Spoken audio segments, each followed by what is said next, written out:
முறைகள் அவங்க கொண்டு வந்திருக்காங்க. சரியா? அதனாலதான் இதுக்கும் இருக்கக்கூடிய வேறுபாட்டை நாம் புரிந்து கொள்ள வேண்டும். இதுக்கு என்ன பேருன்னா புதிய கல்விக் கொள்கையின் பேர். சரியா?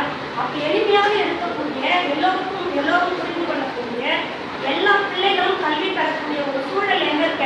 தமிழ்நாட்டில் இருக்கு. அதனால்தான் இந்தியாவிலேயே தமிழ்நாடு கல்வியில் சிறந்த மாநிலமாக விளங்கிக் கொண்டிருக்கு.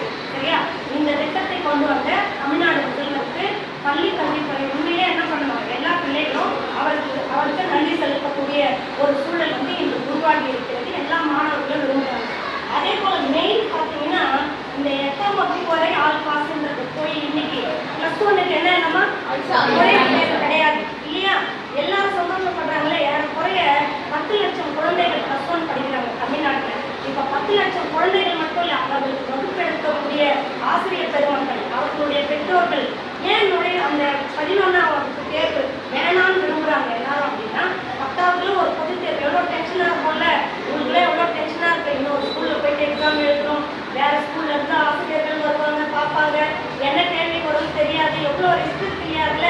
அப்ப 10ஆவது உடனே என்னது, அடுத்த 10 மாதத்துக்குள்ள 11ஆவது அடுத்த 10 மாதத்துக்குள்ள என்ன வந்துடும்? 12ஆம் வகுப்பு தேர்வு வரும்போது 3 தேர்வுகள் தொடர்ந்து 3 ஆண்டுகள் நடைபெறுவதால் பிள்ளைகள் என்ன இருக்காங்க?